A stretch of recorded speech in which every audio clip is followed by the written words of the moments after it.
अस्सलाम वालेकुम। Programme night addition में हम आपको खुशामदीद कहते हैं। नाज़रीन, नैब एक बार फिर से एक्टिव हो गया है। वफाकी वजीर शेख रशीद की पेशगोइयाँ अब दुरुस्त लगता है साबित हो रही हैं। टार्जन की वापसी तो हो चुकी है लेकिन शेर अब गायब हो गया।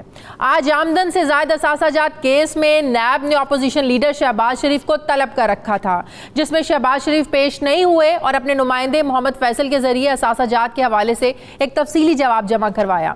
शहबाज शरीफ की जानिब से जमा करवाए गए जवाब में यह कहा गया था कि वो लाहौर हाई कोर्ट में क़ब्ल अज़ वक्त गिरफ्तारी जमानत की तारीख न मिलने की वजह से पेश नहीं हुए। जवाब में शहबाज शरीफ ने यह भी लिखा था कि नैब की तहकीकाती टीम मुझसे स्काइप के जरिए सवालात कर सकती है। कैंसर का मरीज हूँ, मेरी उम्र 69 साल है, कोरोना के बायस भी पेश नहीं हो सकता हूँ। जबकि अपोजिशन लीडर शहबाज शरीफ ने कल ही असासाजात और मनी लॉन्ड्रिंग केस में गिरफ्तारी के खदशे के पेश नज़र लाहौर हाई कोर्ट पे उबूरी दरख्वास्त जमानत दायर की थी, लेकिन साबिक जज शरीफ हुसैन बुखारी के इंतकाल की वजह से फिर दरख्वास्त पर समाअत नहीं हो सकी और chief justice Lahore high court Mohammad Qasim Ali ने शहबाज शरीफ की दरख्वास्त को कल समाअत के लिए मुकर्रर कर दिया।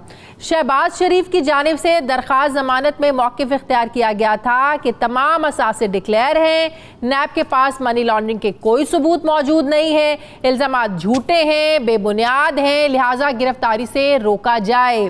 शहबाज शरीफ के आज पेश न होने के बायस फिर नैब लाहौर की टीम पुलिस की भारी नफरी के साथ मॉडल टाउन में शहबाज शरीफ के रिहाइश गाह पहुंची। नैब की टीम के पास शहबाज शरीफ की गिरफ्तारी के वारंट भी मौजूद थे। 1.5 घंटा वहां पर मौजूद रहने के बाद नैब टीम शहबाज शरीफ को गिरफ्तार किए बगैर ही वापस रवाना हो गई। फिर खबरें ये आई कि शहबाज शरीफ इस वक्त रिहाइश गाह पर वो मौजूद थे ही नहीं। नून लीग की जानिब से यह भी दावा किया जा रहा है कि शहबाज शरीफ के वारंट गिरफ्तारी पर 28 मई के दस्तखत मौजूद थे। मतलब ये कि नैब ने पहले ही शहबाज शरीफ को गिरफ्तार करने का प्लान बनाया हुआ था। शहबाज शरीफ साहब इस वक्त कहाँ हैं? नून लीग के रहनुमा भी इस बारे में कहते हैं कि उन्हें कुछ मालूम नहीं है। मैं बात करूंगी, मुझे ज्वाइन किया है मुस्लिम लीग नून के रहनुमा मलिक अहमद खान साहब। अस्सलाम वालेकुम, बहुत बहुत शुक्रिया मलिक साहब आपका, आपने वक्त दिया। मलिक साहब, एक तरफ शहबाज शरीफ साहब नैब में जो जवाब जमा करवाते हैं, मौक़िफ़ इख्तियार करते हैं कि वो कैंसर के पेशेंट हैं, कोरोना की वजह से भी नहीं आ सकते हैं, नैब ऑनलाइन क्वेश्चन कर सकता है उनसे। दूसरी तरफ लाहौर हाई कोर्ट में जब वो दरख्वास्त देते हैं तो कहते हैं कि नैब की बदनीयती जो है ना, इसमें इस रेफरेंस में लगती है, नैब की बदनीयती नैब वालों के सामने क्यों शहबाज शरीफ साहब एक्सपोज नहीं करते हैं? अगर उन्हें लगता है कि सब कुछ गलत उनके साथ हो रहा है, नैब वालों को सवालों के जवाब दें, उन्हें मुतमईन करें। इस तरह छुपकर, भागकर एक जगह से दूसरी जगह से तीसरी जगह, आपको नहीं लगता ये केस को मशकूक करने वाली बात है?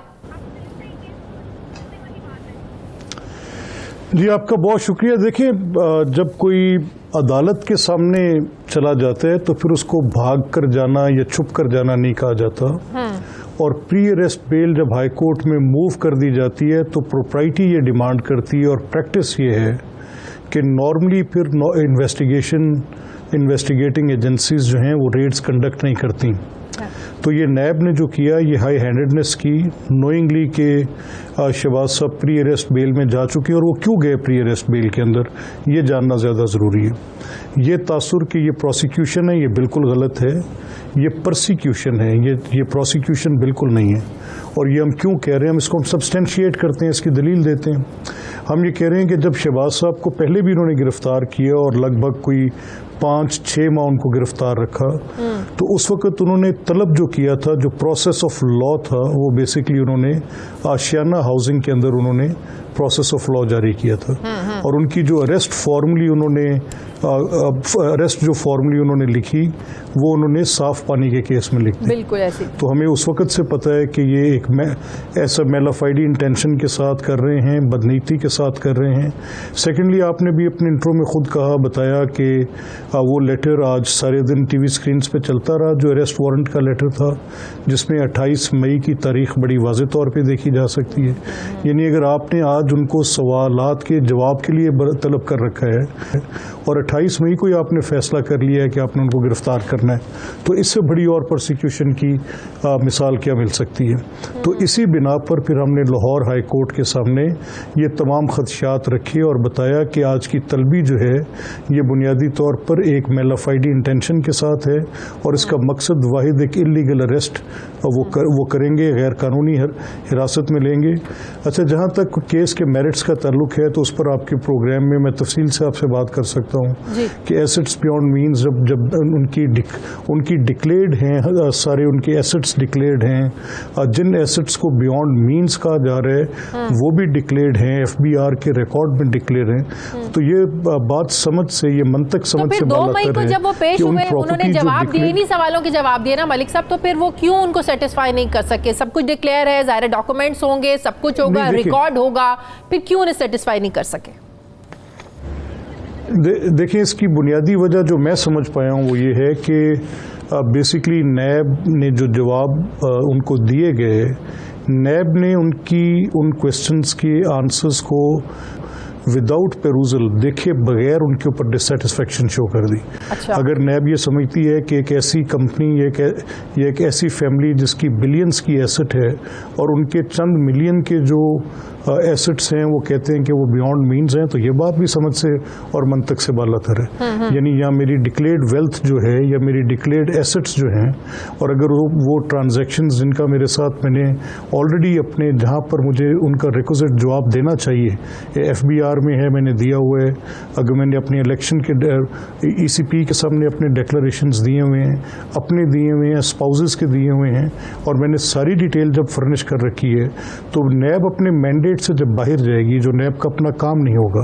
अब नैब क्या कर रही है कि मेरी जो एसेट्स बियॉन्ड मीन्स के केसेस वो अपने, और ये ट्रांजैक्शंस के केसेस में जो सवालात मेरे मुतलका नहीं हैं, जो कंपनीज के मुतलका सवालात हैं, जिनका मैं किसी तौर पे भी प्रिवी नहीं हूँ, जिनका मेरे साथ डायरेक्टली कोई ताल्लुक नहीं है, मैं उनके बोर्ड्स पे नहीं हूँ, डायरेक्टर नहीं हूँ, अब मुझसे जवाब पूछेंगे तो ऑब्वियसली उनका आंसर ही होगा कि ये कंपनी के अकाउंट्स हैं और कंपनी के डायरेक्टर्स इसके जिम्मेदार हैं जो जवाब देंगे। उनमें से अब दूसरी जो मैं आपसे इंपॉर्टेंट बात करने लगा हूँ, ये तासुर के मुझे I have taken very serious objection to that. आपसे पहले भी मेरी 1-2 मीडिया इंटरेक्शंस हुई, सारा दिन आज हम बीपर्स भी देते रहे। जब आप कोर्ट के सामने अपने आप को ले जाते हैं तो आप अपने आप को प्रोसेस ऑफ लॉ में शामिल कर लेते हैं। जब आप प्रोसेस ऑफ लॉ में शामिल करते हैं तो फिर उसके बाद ये तासुर होना कि आपने एब्सकॉन्ड किया है, ये बिल्कुल अनफाउंडेड है और उसको इस तरह का तासुर नहीं उभरना चाहिए। और दूसरी बात जो है कि ये जो आज नैब अथॉरिटीज़ का जो एक्ट है, देखिए नॉर्मली एक प्रैक्टिस मैं आपके सामने और आपके तवस्सुत से आपके नाजरीन तक भी देना चाहता हूँ। मैं खुद एक प्रैक्टिसिंग लॉयर हूँ। अगर मेरे पास कोई आते हैं, कोई पिटिशनर आते हैं और वो कहते हैं कि मेरी बेल पिटिशन मूव कर दें, तो जब मैं उनकी बेल पिटिशन मूव कर देता हूँ और किसी वजह से, जैसे आज आपने बताया, अल्लाह उनके दर्जात बुलंद करे, शरीफ हुसैन बुखारी साहब के मरहूम एक अच्छे जज थे, उनके इंतकाल के बाद अगर बेंच उठ गया और सुनवाई नहीं हो सकी और आज के लिए मार्किंग नहीं हो सकी और कल पे चला गया मामला, तो ये इसको फिर ये तासुर देना, नॉर्मली लॉयर्स हम लिख के दे देते हैं, सर्टिफिकेट दे देते हैं कि जी देखें ये बेल पिटिशन मूव हो गई है और हम कोर्ट को असिस्ट कर रहे हैं, हम अपनी पूरी जिम्मेदारी के साथ लिख के दे रहे हैं कि उनकी। अच्छा मलिक साहब, आपकी बातों से ये भी तासुर लग रहा है कि कहीं ना कहीं ये रात आप लोगों को हो गए थे, शहबाज शरीफ साहब को भी, कि शायद अब नैब गिरफ्तारी करने वाले, आपने भी बताया ना कि 28 मई के ज़ाहिर है उस पर जो दस्तखत हैं वारंट गिरफ्तारी पर, कि इसका मतलब नैब पहले प्लान कर चुका था, तो इसका मतलब ये हुआ कि गिरफ्तारी के डर से वो घर से चले गए, ये कोरोना वरोना और ये वो इस चीज़ का ज़्यादा मसला नहीं था, ये एक्चुअली खदशा उन्हें पैदा हो गया था कि कहीं वो गिरफ्तार ना हो जाए। देखिए बुनियादी सवाल ये होता है कि कोई शख्स, मैं आपसे कुछ अपना मतलब अपना मुद्दा बयान कर सकता हूँ और आप उससे मुख्तलिफ राय रख सकती हैं, लेकिन documents, a person can lie, documents can not lie, documents झूठ नहीं बोलते। देखें ये शहबाज साहब की हमने इनको सारी मेडिकल हिस्ट्री भेजी, हमने उनको बताया कि शहबाज साहब फ्रेजाइल एज में हैं, शहबाज साहब इज़ ऑलमोस्ट 70, वो एक कैंसर सर्वाइवर हैं और उनके immunity levels being cancer survivor बहुत लो हैं और डॉक्टर्स की इंस्ट्रक्शंस ये हैं कि वो किसी सूरत भी पब्लिक एक्सपोजर में नहीं जाएंगे।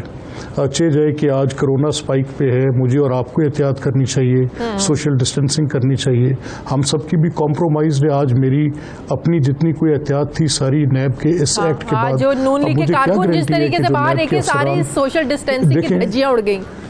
देखिए मैं नहीं, पहले तो धज्जियां किसने उड़वाई? देखिए अब जहाँ नैब का तो नोन केस है ना कि नैब के कितने अफराद को वायरस पॉजिटिव निकला है, तो हमें क्या गारंटी थी कि जो नैब के अफसरान आए हैं क्या उन्होंने हमें सर्टिफिकेट दिया कि उनका नेगेटिव है टेस्ट, और वो दंदनाते हुए मुझे ये भी पता चला कि जब नैब की टीम शहबाज शरीफ साहब के घर पे गई, आप वहाँ अंदर मौजूद थे जब तलाशी वलाशी ली जा रही थी, आप थे अंदर? जी देखिए, हमने नैब की टीम को बिल्कुल ये बताया कि हमारी बेल हाई कोर्ट में मूव हो चुकी है। हमने उनको बताया कि हमने आपको स्काइप आईडी दी है।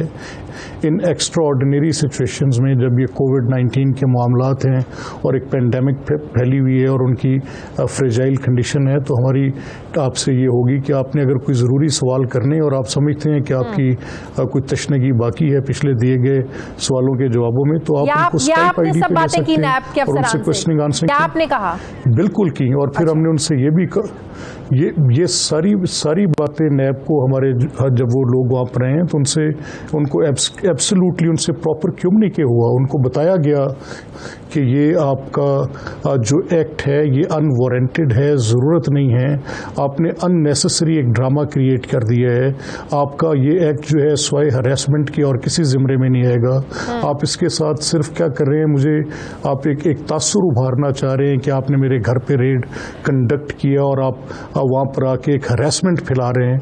इस चीज़ की स्टेट को इस तरह की परसिक्यूशंस करके कोई खास मकासद अभी कुछ इत्तलात हैं, वो कहाँ पे अगर छुप नहीं रहे हैं, वो तो पता है कुछ कहाँ पे? देखिए मैं नहीं देखें ये मुझे I take very serious objection to your words के वो आपके अल्फाज पे भी मुझे एतराज़ है। अच्छा। जब मैं लाहौर हाई कोर्ट के सामने पेश हो चुका हूँ, देखिए ना बात सुने, जब मेरी पिटिशन हाई कोर्ट के सामने फिक्स्ड है तो मैं तो ऑब्वियसली सुबह लाहौर हाई कोर्ट में अपनी बेल पिटिशन लेके जाऊंगा।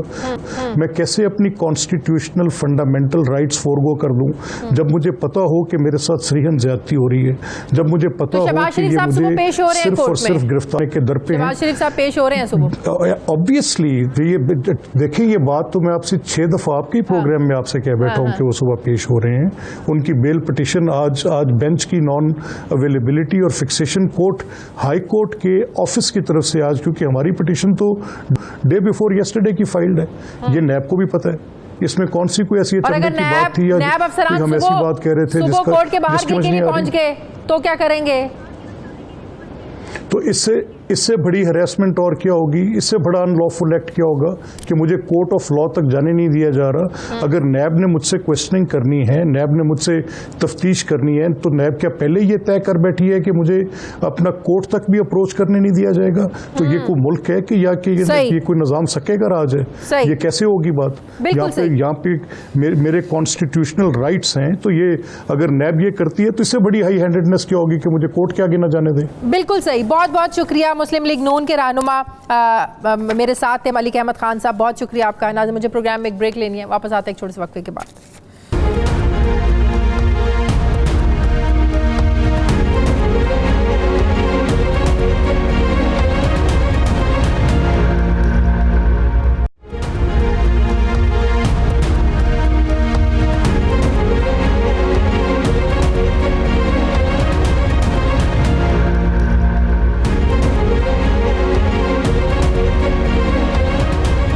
ब्रेक के बाद एक बार फिर से आपको खुशामदीद कहते हैं। मुझे ज्वाइन किया है वज़ीर मुमलिकत बराए पार्लिमानी उमूर अली मोहम्मद ख़ान साहब ने। अस्सलाम वालेकुम, बहुत बहुत शुक्रिया अली मोहम्मद ख़ान साहब, आपने वक्त दिया।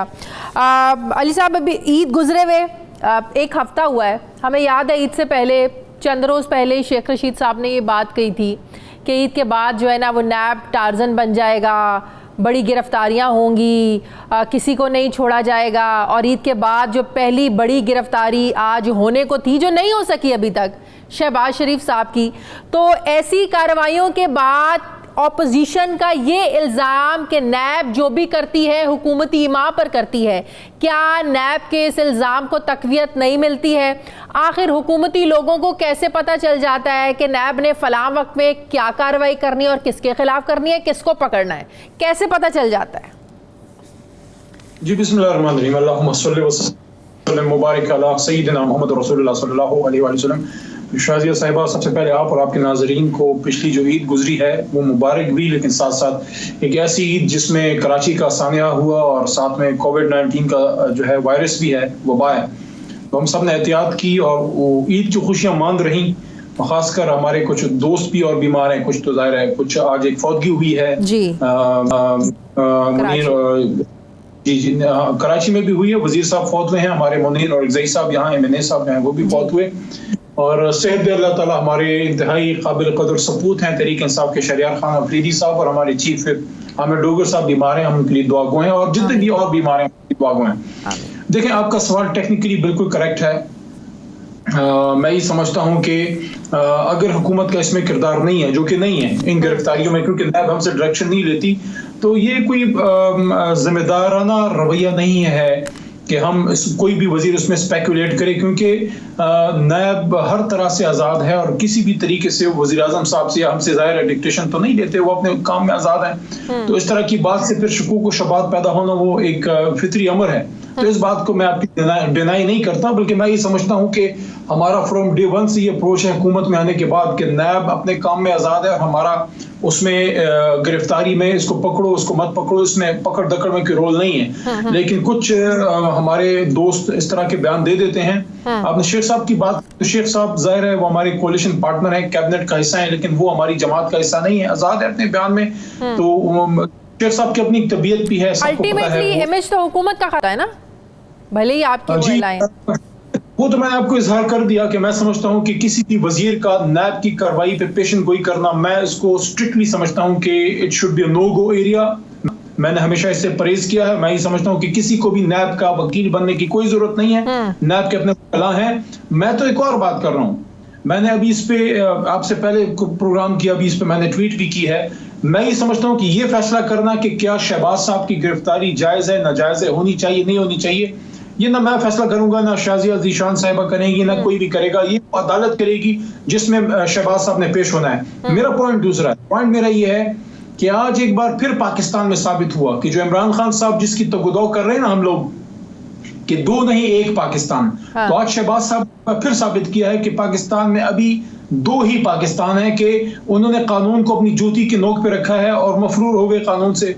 वो अपनी गिरफ्तारी दे देते, अगर उनकी गिरफ्तारी नाजायज है कल अदालत फैसला कर देती, और मैं समझता हूं कि नैब को सुबकी उठानी पड़ती, लेकिन सिर्फ अपनी ताकत की बलबोते पे नैब के सामने गिरफ्तारी ना देना। मैं ये नहीं कह रहा कि नैब को गिरफ्तारी सही है या गलत है, वो तो अदालत फैसला करेगी, लेकिन इस तरीके से जब आप पावर शो करके और आपने नहीं कर सकी ना गिरफ्तार नैब अपनी पूरी ताकत के बावजूद, तो मैसेज क्या गया पाकिस्तानियों को? पाकिस्तानियों को मैसेज ये गया बदकिस्मती से, जिस मैसेज के खिलाफ हम काम कर रहे हैं, वो ये है कि अगर आपके पास ताकत है, अगर आपके पास पैसा है, आपके पास पॉलिटिकल इन्फ्लुएंस है, तो कानून आपकी धूल को भी नहीं वो टच कर सकती। This is a serious error. ये वो मसला है जिसकी वजह से लेकिन ये भी मैसेज आता है, बिल्कुल सही कह रहे हैं आप, बिल्कुल दुरुस्त बात की कि वाकई अभी एक नहीं दो पाकिस्तान है। वो ऐसे कि नैब में जिन हुकूमती शख्सियात के खिलाफ केसेस चल रहे हैं, भाई नैब उन तक क्यों नहीं पहुंचती है? नैब को हमेशा अपोजिशन के लोग क्यों नज़र जो है ना वो आते हैं? अब मैं किस किस का नाम लूँ? मालम जब्बार आजी केस में जिन लोगों के नाम है उनसे कौन पूछता है? फिर BRT केस वालों से किसी ने पूछा है? फिर आपके कुछ वुज़रा हैं जिनके खिलाफ आमदन से ज़ायद असासों के केस चल रहे, भाई नैब वहाँ तक क्यों नहीं पूछता? बिल्कुल सही कहा आपने, अभी एक पाकिस्तान नहीं दो ही पाकिस्तान है। देखिए, मैं आपकी इस बात से भी एग्री करता हूं। मैं ये समझता हूं कि कोई मेरा वालिद भी हो, मेरा भाई भी हो, वो पाकिस्तान का रुपए वो खा के तो देखे, तो मैं ये समझता हूं कि इतनी भी हमदर्दी अगर हमारे दिल में हो तो फिर हमारा ईमान ही नहीं है। लेकिन यहाँ पे सवाल ये पैदा होता है कि अपोजिशन ये बावेला तो बहुत करती है, क्योंकि मैं इस बात से आपके एग्री करता हूं कि अगर हुकूमती बंदा है और नैब को मतलूब है, नैब को गिरफ्तार करना चाहिए, लेकिन अब सवाल ये है कि क्या नैब को मतलूब है गिरफ्तारी के लिए या नहीं। इस पे बहुत ही एक आसान हल है। नैब के इस रवैये पे अपोजिशन काफी बावेला करती है, मीडिया में भी और असेंबली में भी, लेकिन एक काम नहीं करती, और वो है कि आप सुप्रीम कोर्ट एक पिटीशन जमा कर सकते हैं कि भाई मेरे ये बंदे तो गिरफ्तार हो गए हैं, इनके नहीं हुए। हालांकि अगर आप देखें तो हमारे वज़रा वगैरह की गिरफ्तारियां हुई हैं और माजी में भी हुई हैं, हाल में भी हुई हैं, लेकिन अगर नैब को कोई हुकूमती बंदा मतलूब है, मैं आपको ये जरूर यकीन दिला सकता हूं कि काबीना की तरफ से, वज़ीर आज़म साहब की तरफ से कोई ऐसी बात नहीं होगी कि उनको गिरफ्तार ना करें। लेकिन अब नैब पे इसमें ओनस जाता है कि अगर कोई हुकूमती बंदा उनको मतलूब है तो फिर वो करें गिरफ्तार। मैं नहीं समझता हुकूमत की तरफ से कोई प्रेशर है। आपकी बात अलबत्ता दुरुस्त है कि अगर एक ही तरह का जुर्म दो बंदों का हो और एक गिरफ्तार हो दूसरा ना हो तो सवाल वहां पे उठता है। अब सवाल ये बनता है कि अगर शहबाज साहब की गिरफ्तारी के लिए नैब गई है तो उसी तरह का कौन सा जुर्म हमारे किसी बंदे ने किया, क्योंकि हमारे अब्दुल अलीम खान साहब जो है वो गिरफ्तारी उन्होंने दी, वो गिरफ्तार रहे, वजारत उनसे गई। उसके अलावा हमारे सप्तान साहब जो हैं मेरे ख्याल में वो भी गिरफ्तार रहे। माजी में हमारे जो हैं हमारे एक अफरीदी साहब थे, KPK हमारे मिनिस्टर मिनरल थे, ज़ियाउल्ला अफरीदी साहब, तो वो भी गिरफ्तारी उनकी हुई थी। हमने अपने खुद के तकरीबन 15-16 MPs जो है वो करप्शन पे निकाले थे। तो हमारा तो रिकॉर्ड इस सिलसिले में, और हाल ही में आपने देखा जहांगीर खान तरीन साहब से कौन ज्यादा क्लोज था खान साहब के, उनके खिलाफ भी जब बात आई, हालांकि अभी उनकी मुजरिम साबित होना अदालत में बाकी है, लेकिन खान साहब के हद तक जो रिस्पॉन्सिबिलिटी थी वो खान साहब ने पूरी की। लेकिन मैं समझता हूँ कि बहरहाल शहबाज साहब को अपनी गिरफ्तारी देनी चाहिए थी। मैसेज बड़ा नेगेटिव गया कि अगर मुल्क का अपोजिशन लीडर बेशक गलत गिरफ्तारी हो, लेकिन अगर वो देते हैं उनका कल लेकिन ये उनका ये उज़र कोई नहीं रखता कि वो कैंसर सर्वाइवल है और उनकी उम्र जो है वो 69 साल है। एटलीस्ट इस सिचुएशन का ही लिहाज कर लें, अगर उनको बुला, वो उन्होंने ये भी लिखा कि जो नैब के लोग हैं उनमें भी बहुत से अफसरान में जो है ना वो कोरोना की तशखीस हुई है, वो लोग बड़े बीमार हुए हैं कोरोना से। तो इतनी क्या इमरजेंसी थी? नून लीग वाले कह रहे हैं कि थोड़ा लिहाज ही कर लें इस सिचुएशन का। नहीं देखें, मैं पहले तो बात यह है कि मैं नैब का ना वकील हूं और ना किसी हुकूमती बंदे को नैब की वकालत करनी है, और मैं ये भी नहीं कह रहा कि नैब की गिरफ्तारी जायज थी या नाजायज थी। मैं सिर्फ ये अर्ज कर कि रियासत और कानून किसी की मन मर्जी ख्वाहिश पे नहीं चलता। 1 लाख बंदे और गलत गिरफ्तार हैं, उनको कोई ये रिलीफ दी गई है, वो इसलिए जेल में है शाजिया बीबी, वो 1 लाख बंदा इसलिए जेल में है जो शायद 80-90 साल की उम्र में भी जेल में हो कि वो शहबाज शरीफ नहीं है, उनके पास ताकत नहीं है, उनके पास पैसा नहीं है, वो साबिक वजीर आला नहीं रहे। मैं ये समझता हूं कि अगर वो बीमार हैं तो उसका एक लीगल प्रोसीजर है, वो अदालत के जरिए आप रिलीफ ले सकते हैं। लेकिन फिर ये इक्वालिटी भी नवाज शरीफ साहब पर भी आप लोगों को रखनी चाहिए थी। वहाँ तो इमरान खान साहब कहते थे कि हमें जब हमने इन्वेस्टिगेशन कराई वाकई वो बीमार थे इसलिए बाहर जाने दिया गया, तो फिर तो ये इक्वालिटी उन पे भी आप लोगों को रखनी चाहिए थी। इस तरह तो बड़े लोग हैं जो बीमार हैं, जिनको हार्ट अटैक हो चुके हैं, इस तरह तो फिर सब जो है ना वो कैदी उनको रिहा कर दें। अगर यहाँ इक्वालिटी आप लोग रखना चाहते हैं फिर वहाँ क्यों नहीं रखी आप लोगों ने? अच्छा, ये आपका बड़ा अच्छा वैसे इंपॉर्टेंट नुक्ता आपने उठाया है। जहां तक नवाज शरीफ साहब का और शहबाज साहब का ताल्लुक है, दोनों केसेस में एक फर्क है। नवाज शरीफ साहब गिरफ्तार थे, उन पे मेडिकल बोर्ड बैठा और उस पे आप मीडिया वाले ही हम पे चीखते थे कि आप जाती इंतकाम निकाल रहे हैं और उनके पाकिस्तान में इलाज नहीं है, प्लेटलेट्स उनके नीचे जा चुके हैं और उनको आप इलाज के लिए बाहर नहीं ले जा रहे और आप जाती इंतकाम ले रहे हैं, और अगर फौत फूत हो गए, खुदा ना खास्ता उनको नुकसान पहुंच गया, आप लोग जिम्मेदार होंगे। आप नहीं, आपसे मतलब मीडिया। तो वो हमसे सवाल पूछता था। अदालत की इजाजत से, अदालत की डायरेक्शन पे जो है हुकूमत पाकिस्तान ने उनको इजाजत दी, और वो भी इस वजह से कि बार बार ये बात होती थी कि उनका इलाज यहाँ पे नहीं है, प्लेटलेट्स उनके नीचे हैं। मत बोले कि अदालत की इजाजत उसमें शामिल थी। वो जब मुल्क से बाहर गए वो उस वक्त मफरूर नहीं थे, वो अदालत के जुरिसडिक्शन में थे। इजाजत इसलिए भी मिली क्योंकि उसने अपोज नहीं किया, हुकूमत ने जिम्मेदारी नहीं ली ना, इसीलिए अदालत ने भी इजाजत दी ना। आप लोग अपोज करते तो कैसे इजाजत मिलती? उसकी वाहिद वजह ये थी कि हुकूमत के सामने जो मेडिकल रिपोर्ट आई, नंबर 1, नंबर 2 जो पब्लिक ओपिनियन था वो भी इस हक में था। आप मीडिया वाले हम पे चीखते थे, रोज 8 बजे हमारी अदालत लगाते थे कि मेडिकल रिपोर्ट्स ही कह रही हैं कि मियां साहब का प्लेटलेट नीचे जा चुका है, आप इजाजत नहीं दे रहे, आप जाती इंतकाम ले रहे हैं। अली मोहम्मद खान साहब उन्हीं रिपोर्ट्स पर आप लोगों के वुज़राई सवालात उठा रहे हैं। फवाद चौधरी साहब कह रहे हैं मामले को इन्वेस्टिगेट करना चाहिए। उससे एक तस्वीर पर जो वावेला मचा हुआ है, आज कैबिनेट में भी डिस्कस हुआ है, वो भी जरा मुझे बता दें क्या डिस्कस हुआ है।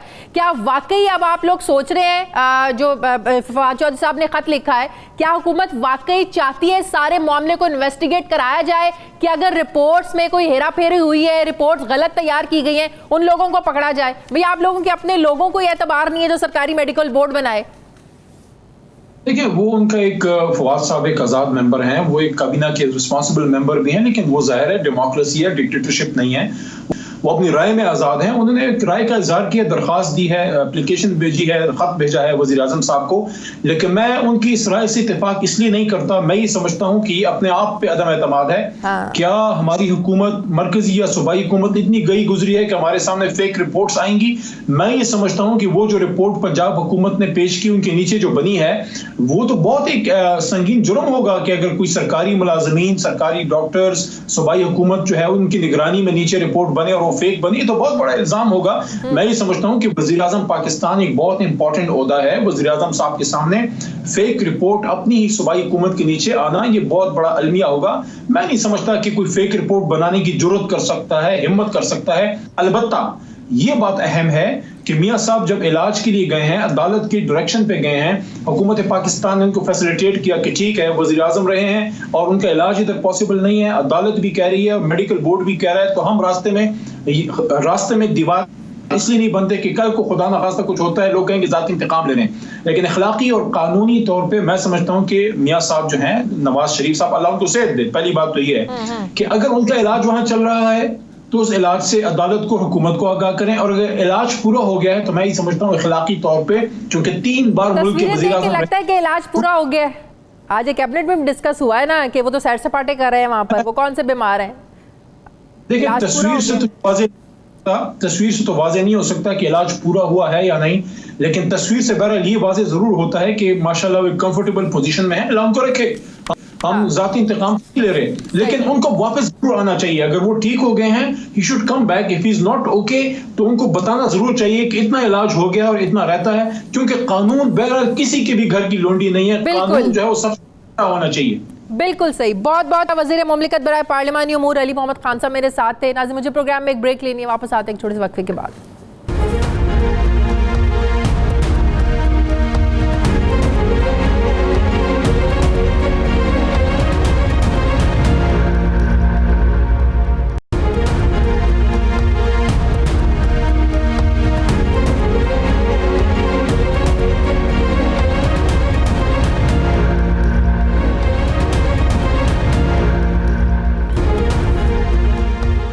ब्रेक के बाद एक बार फिर से आपको खुशामदीद कहते हैं। नाज़रीन, ऐसी सिचुएशन में जब शहबाज शरीफ साहब ने लाहौर हाई कोर्ट में दरख्वास्त दी हुई है, जिसकी समाअत भी कल मुकर्रर की गई है, इसके बाद नैब का शहबाज शरीफ साहब की गिरफ्तारी के लिए छापे मारना, वारंट गिरफ्तारी लेकर जाना, क्या कानूनी तौर पर ये दुरुस्त है? क्या नैब को कोर्ट की समाअत का इंतज़ार नहीं करना चाहिए था? नैब क्या नहीं कर सकती थी? कानूनी तौर पर इस पर क्या राय है? राजा आमिर अब्बास साहब माहिर कानून मेरे साथ हैं। अस्सलाम वालेकुम, बहुत बहुत शुक्रिया राजा आमिर अब्बास साहब। यही सवाल मैं आपके सामने रखना चाहूँगी। राजा आमिर साहब, क्या शहबाज शरीफ के लाहौर हाई कोर्ट पे दरख्वास्त की समाअत जो कल होने जा रही है, इससे पहले नैब का शहबाज शरीफ की गिरफ्तारी के लिए उनके घरों पर जा के छापे मारना, क्या उन्हें इंतज़ार नहीं करना चाहिए था कि कल की समाअत हो ले, अदालत क्या फैसला देती है, उसके बाद कोई एक्शन करते? देखिए शाजिया, यहाँ पे एक बात सोचने की है और थोड़ी सी समझने की है कि ये नैब यहाँ शहबाज शरीफ को पिछले 2-3 पेशियों से बुला रहा था। मियाँ शहबाज नहीं जा रहे थे, 2 मई को गए थे, पेश हुए थे, प्रॉपर्टीज थी या हाँ एक दफा गए थे, हाँ। और जो उनके एसेट्स हैं और वो जो मनी लॉन्ड्रिंग है और वो जो पैसों की ट्रांजैक्शंस हैं, उसके बारे में जब पूछा जा रहा था तो वो जवाब नहीं दे पा रहे थे। फिर अब जबकि उनको बुलाया गया तो उनकी तारीख आज की फिक्स थी कि आज उन्होंने नैब के सामने पेश होना है, और नैब 28 तारीख को उनके वारंट्स निकालता है। तो क्या वजह है कि ये कैसे शहबाज शरीफ को पता चल गया कि 28 मई को वारंट्स निकलेंगे, मैं 1 या 2 दिन पहले हाई कोर्ट चला जाऊं और अपनी जमानत कबल गिरफ्तारी करा लूं? क्या ये बात कोई अंदर से लीक होती है? किस अंदाज में उन्हें पता चलता है कि अब की बार नैब हमें गिरफ्तार करेगा? तो ये एक तो ये सवालिया निशान। अच्छा, इसके साथ मेरा जरा सवाल ले लें, दूसरा बात बताइएगा, इसके साथ मेरा भी ले।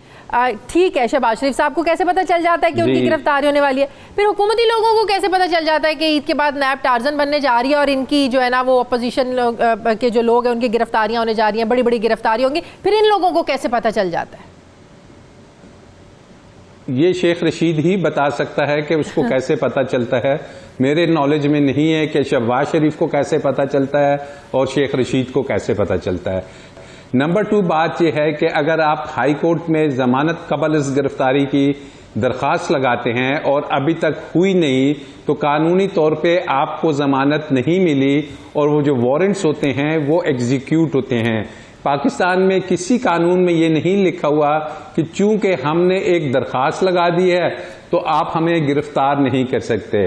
और नंबर 2, अगर आज शहबाज शरीफ गिरफ्तार हो जाते हैं या रात में गिरफ्तार हो जाते हैं तो तब उनकी कल की जमानत सुबह होते ही खारिज कर दी जाएगी, क्योंकि वो जमानत कबलस गिरफ्तारी है और वो गिरफ्तार हो जाएंगे तो फिर उनको रिमांड पे ले जाया जाएगा। अच्छा। फिर चाहे वो 40 दिन 50 दिन रिमांड पे रहते हैं। इसका मतलब तो अगर आज गिरफ्तारी हो जाती है आज से पहले तो वो जो दरखास्त दी हुई है हाई कोर्ट में वो खारिज हो जाएगी, क्योंकि वो जमानत कबलस गिरफ्तारी इनफ्रक्चुअस हो जाएगी।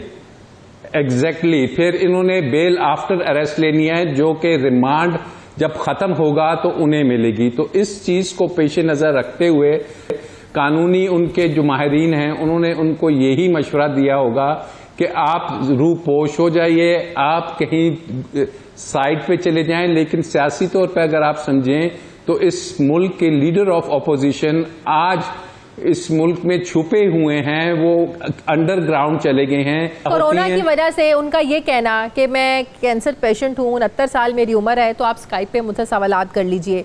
अगर नैब ने ऐसा नहीं किया तो फिर तो साफ पता चलता है ना कि नैब शहबाज शरीफ की गिरफ्तारी का प्लान कर चुकी थी, इसीलिए नहीं स्काइप पे सवालात जवाबात हुए ना। देखिए, दुनिया में कोई इन्वेस्टिगेशन ऐसे नहीं होती कि आप स्काइप पे किसी जगह बैठ के किसी से तफ्तीश करें जब कोई क्रिमिनल केस हो। तफ्तीश के लिए आप बुलाते हैं और अगर आपको मुतमईन ना कर सकें तो ये तफ्तीशी टीम का राइट है, कानून में है कि आप उसको वहीं पे अरेस्ट कर सकते हैं।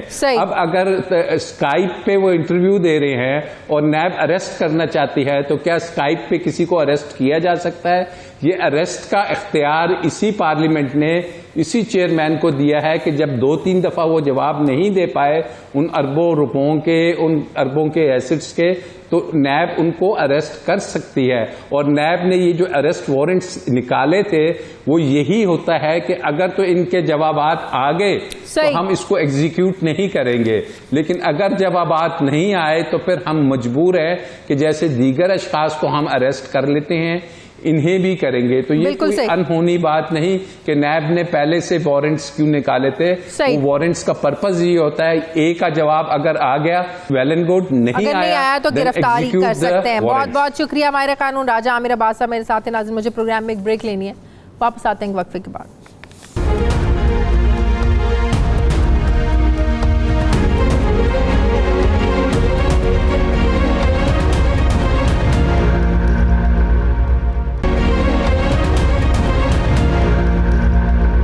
नाज़रीन, कोरोना के दौर में बजट कैसा होगा? अवामी हलकों में इस हवाले से चहमगोइयाँ शुरू हो चुकी हैं। हुकूमत की जानिब से पेश किए गए बजट के जो आदाद शुमार और बताए जाने वाले जो अशारिये हैं, बेशक ये आवाम की समझ से बालातर होते हैं, लेकिन इन आदाद शुमार का जो बराह रास्त असर होता है ये आवाम पर ही पड़ता है। माली साल 2020-21 का वफाकी बजट जो बताया जा रहा है कि 7,600 अरब रुपए का होगा, जो 12 जून को पेश किया जाएगा। आइंदा माली साल के दौरान शरह नमू का हदफ 3% रखने की तजवीज़ ज़ेर गौर है, जबकि यह भी कहा जा रहा है कि कोरोना वायरस के बायस तमाम अहदाफ कम रखने का फैसला किया गया है। वजारत ख़जाना ने वफाकी बजट के इब्तदाई खदोखाल में कर्ज़ों और सूद की अदायगी को एक बड़ा बोझ करार दिया है। कर्ज़ों और सूद की अदायगी पर 3,200 अरब से ज़ायद खर्च होंगे। वफाकी हुकूमत ने इस बार दिफाई बजट में 10% 5% से ज़ायद इजाफे की तजवीज़ दी है और इस तरह दिफा के लिए 1400 अरब रुपए से ज़ायद मुख्तस किए जा सकते हैं। सब्सिडीज़ और पेंशन अदायगी के लिए 700 अरब से ज़ायद मुख्तस करने की तजवीज़ है, जबकि आइंदा साल FBR के लिए 5100 अरब रुपए का हदफ मुकर्रर किया गया है। FBR अहदाफ हासिल करने के लिए जाहिर है फिर टैक्स नेट को बढ़ाया जाएगा, वजारतों और डिवीजन के सालाना बजट में कटौती होगी, वफाकी हुकूमत के अखराजात के लिए 490 अरब से जायद मुख्तस करने का फैसला किया गया है, जबकि हुकूमत ये चाहती है कि बजट खसारा शरह नमू का 6.6% रहे, लेकिन माशी माहिरीन के मुताबिक आइंदा माली साल में खसारा 8 से 9% रहेगा, जबकि मौजूदा सूरत हाल में ज़र मुबादला के जो ज़खायर हैं ये भी कम हो सकते हैं। सारी सूरत हाल पर मैं बात करूँगी। माहिर मुआशियात डॉक्टर हफीज़ पाशा साहब ने मुझे ज्वाइन किया है। अस्सलाम वालेकुम, बहुत शुक्रिया डॉक्टर साहब आपका। डॉक्टर साहब, अभी जो मैं बात कर रही थी कि स्टेट बैंक ने कोरोना के मईशत पर असरात से मुतालिक जो रिपोर्ट जारी की है, जिसमें बताया गया है कि कोरोना से जो तिजारत है ये मुतासिर हुई है, अगर यही सूरत हाल रही तो कंपनियां दिवालिया हो सकती हैं, जो इन्वेस्टमेंट है ये कम हो गई है, जो अनएम्प्लॉयमेंट है ये बढ़ेगी, बैंकों की आमदनी भी कम होगी। तो जाहिर है अभी तो टैक्स कलेक्शन भी उस लिहाज से बहुत ज़्यादा कम है अगर इस पेंडेमिक की सूरत हाल में बात की जाए। तो डॉक्टर साहब, ऐसी सूरत हाल में आपको बजट की शक्ल क्या नजर आ रही है, कैसा होना चाहिए बजट? बिस्मिल्लाहिर्रहमानिर्रहीम।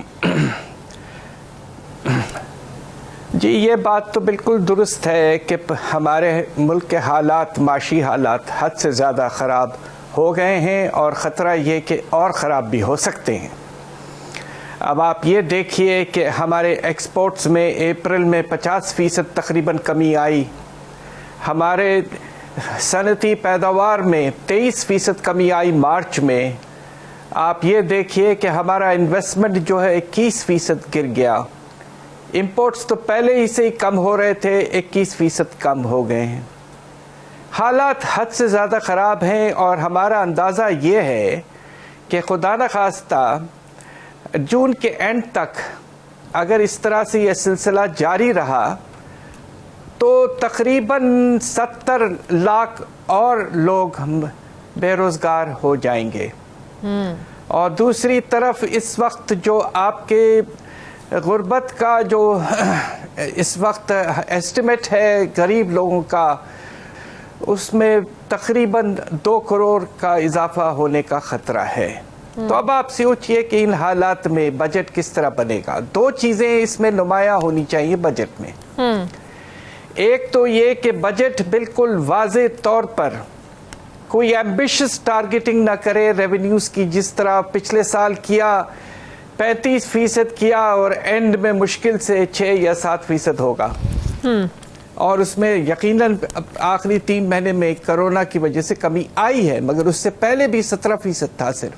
सही। तो ज़्यादा से ज़्यादा हमारा अंदाज़ा ये है कि अगर आप 3900 अरब तक इस साल पहुंचे FBR के रेवेन्यूज़ में, जो कि अब थोड़ा सा मुश्किल लगता है, सही, तो ज़्यादा से ज़्यादा 4300 अरब तक आप अपने रेवेन्यू टारगेट को ले जा सकते हैं। हाँ।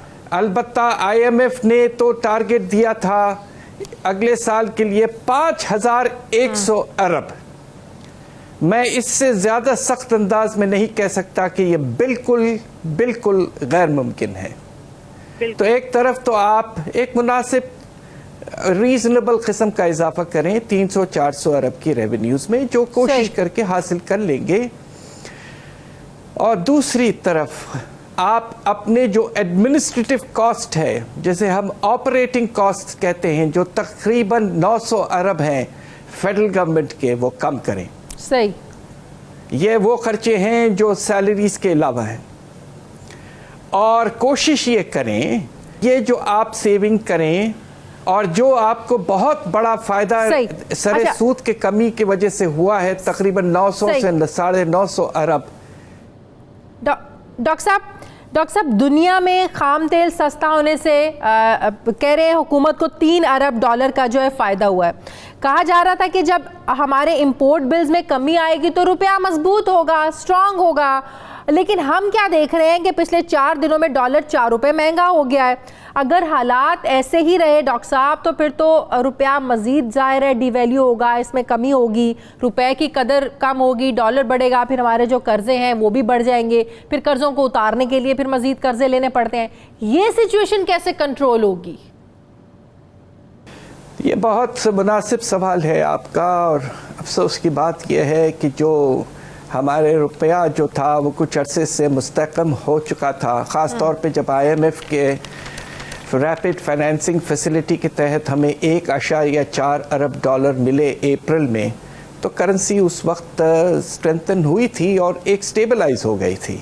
हाँ। पिछले कुछ दिनों से 3-4 दिनों से ईद के फ़ौरन बाद आप ये देखिए कि रुपए में तकरीबन 4 रुपए की कमी आई है, और उसकी सबसे बड़ी वजह यह है मेरे ख्याल से कि ईद के बाद, ईद के वक्त जो बाहर के हमारे वर्कर्स हैं वो ज़्यादा रेमिटेंसेस भेजते हैं, और शायद ऐसा ही हुआ था पहले। अब इसके इम्कानात हैं कि रेमिटेंसेस काफ़ी तेज़ी से गिर गए हैं, 20 से 25% गिर गए हैं, और उनका करेंसी मार्केट पे बड़ा इम्पैक्ट होता है, इसलिए कि हुंडी वगैरह के ट्रांजैक्शंस चलते रहते हैं। दूसरी तरफ एक्सपोर्ट्स में जिस तरह मैंने पहले कहा आपसे कि अप्रैल के महीने में ही 50% कमी आ चुकी थी, तो अब लग ये रहा है कि हमारा करंट अकाउंट जो है, जो काफ़ी हद तक बेहतर हुआ था अप्रैल तक, अब वो और ख़राब हो सकता है। सही। और ये ख़तरा है कि चूँकि बाहर से अब पैसा कम आएगा, इन्वेस्टमेंट कम आएगा, दूसरी तरफ फॉरेन लोन्स भी शायद कम आए, सही, एक पॉलिसी मजबूरन लेनी पड़ेगी। बहुत शुक्रिया माहिर मौशियात डॉक्टर हफीज़ पाशा साहब मेरे साथ थे। नाज़रीन, ये था हमारा आज का प्रोग्राम के लिए आप हमें फीडबैक ज़रूर दीजिएगा। मेरी आपसे मुलाकात होगी कल। अपना ख्याल रखिएगा। मुझे इजाज़त दीजिए। अल्लाह हाफ़िज़।